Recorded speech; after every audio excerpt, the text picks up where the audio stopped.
Olá, lindinhos e lindinhas, eu sou o professor Mocer e nós estamos indo para o terceiro e espero que seja o último vídeo sobre esse tema, que é a história medieval, ok? Então vamos lá, vamos falar agora sobre a literatura medieval. Basicamente, durante a Idade Média, a literatura medieval correspondia às famosas novelas de cavalaria. Novelas de cavalarias. E eu posso citar algumas aqui para vocês. Uma delas muito peculiar, inclusive, os Lusíadas, né, de Camões. Os Lusíadas mostravam a epopeia, né, dos portugueses, narrava a aventura dos portugueses pelos mares, né, a conquista de vários entrepostos na costa da África e até mesmo a chegada até a América, né, e chegada até o Brasil, né, o suposto, entre aspas, descobrimento do Brasil, né. Então cabe destacar que o Brasil acaba entrando na história do mundo, né, desse mundo cristão, etc. e tal, a partir das grandes navegações, a partir da chegada dos portugueses às costas brasileiras. Até então, o Brasil não existia na história do mundo. Obviamente, o Brasil desde sempre esteve aqui, mas aí quando a gente pensa nessa outra história do Brasil, nós podemos pensar na história dos povos indígenas no Brasil. E isso é uma outra história, né? Não corresponde a esse tema específico que nós estamos lidando aqui, tá? Mas a gente pode uma hora fazer um vídeo sobre a história dos povos indígenas no Brasil. Mas vamos lá, então vamos voltando, né? Fechando esse parênteses aí, vamos falar sobre as novelas de cavalaria. Então, a lenda do Rei Arthur, Robin Hood, uma curiosidade, né, gente, que na verdade eu poderia até ter pesquisado aqui, mas não pesquisei, então nem sei se isso corresponde a uma literatura da Idade Média ou se ela já pertence à Idade Moderna. É a novela Dom Quixote de La Mancha, dos Cervantes, Miguel de Cervantes, o espanhol. Então o Dom Quixote, ele é uma pessoa que se enlouqueceu na fantasia, ele lia muitos livros, muitas histórias de cavalaria, e me parece, a grosso modo, também não sei muito bem a história do Dom Quixote, não.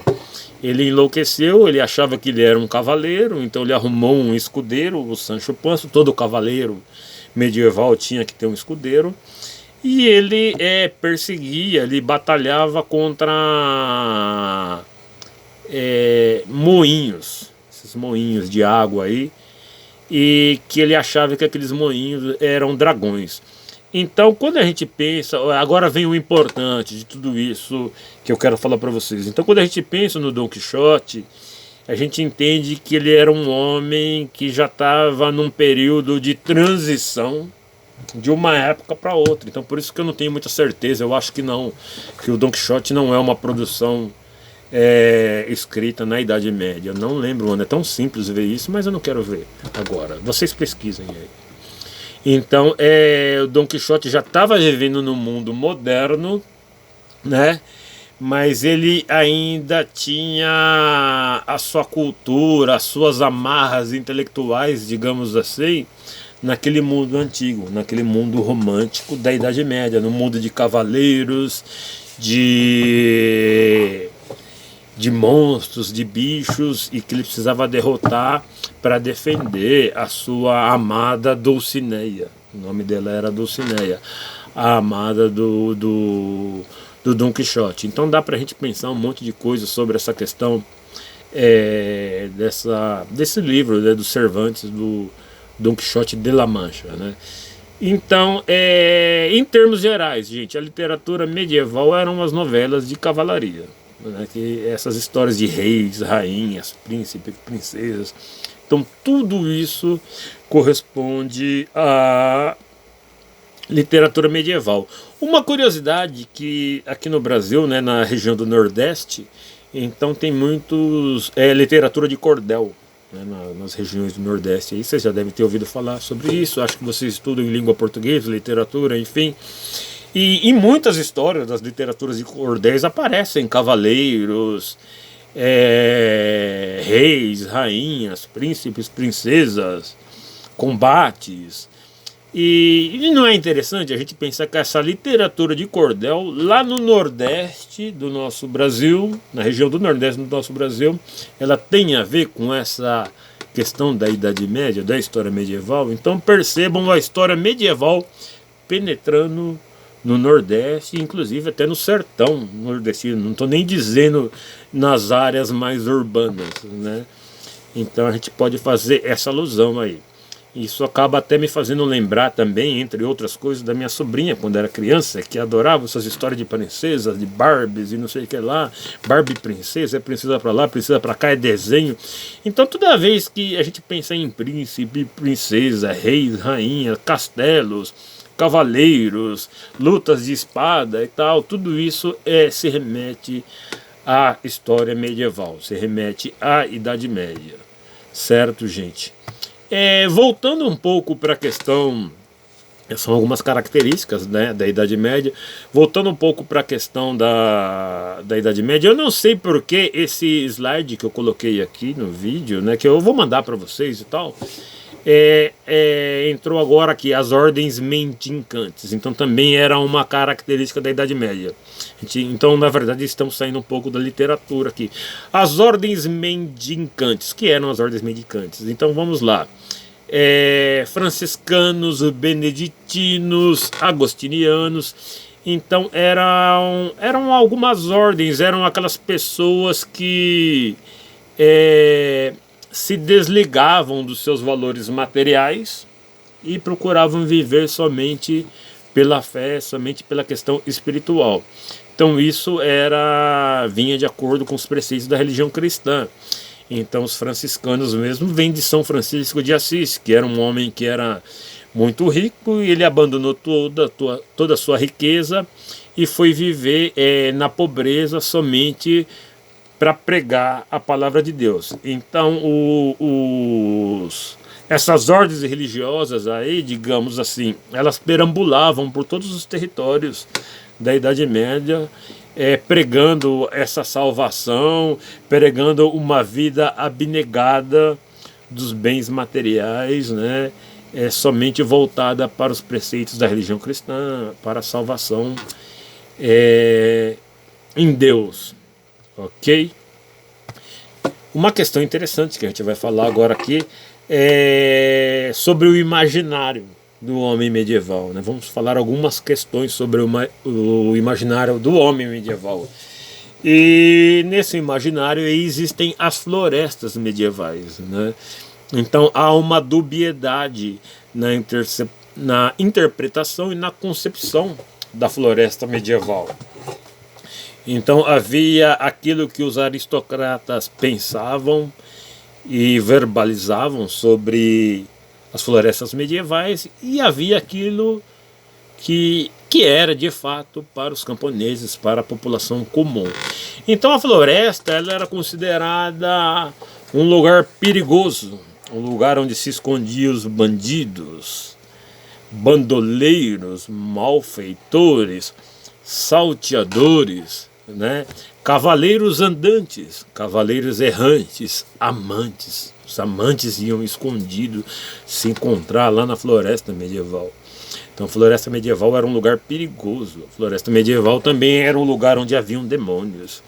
Sim, gente, gênios pagãos, outros tipos de deuses, outras religiões, outros cultos, né? O diabo, o perigo andava na floresta medieval. E quando a gente fala sobre isso, o diabo, na verdade, o que era exatamente isso? Era assim, como a religião que predominava na Idade Média era a religião cristã, o que acontecia? E haviam pessoas que praticavam outras religiões, só que eles não poderiam praticar em local público, senão eles seriam perseguidos pela Igreja Católica.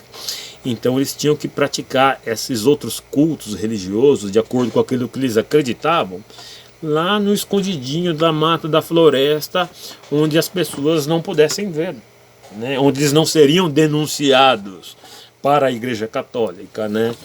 Então havia o druidismo, por exemplo, que era uma religião de origem celta desde os tempos do Império Romano, né, os druidas. Então era todas essas religiões diferenciadas aí que acreditavam na cura pela erva, as poções mágicas, todas essas coisas que depois também acabou sendo relacionado com a questão das bruxas. Tudo isso era praticado lá na floresta, né, escondido dos olhos de quem comandava essa sociedade medieval, que era os preceitos cristãos, né? Era a cristandade. Por um outro lado, a floresta medieval, para o homem comum, para o camponês, o cidadão comum, ela era um lugar que fornecia alimento, ela fornecia caça. Então, o homem comum medieval, ele adentrava na floresta para caçar bichos, animais, para consumir. Era o local onde fornecia madeira, né, para fazer fogueiras, por conta dos rigorosos invernos, para construir casas. Então ela era uma fonte de vida para essas pessoas comuns. As florestas eram. A floresta era o lugar onde se escondia Robin Hood e seu bando, o grande fora da lei, o Robin Hood, aquele que roubava dos ricos para dar para os pobres. Obviamente não existiu esse Robin Hood, né?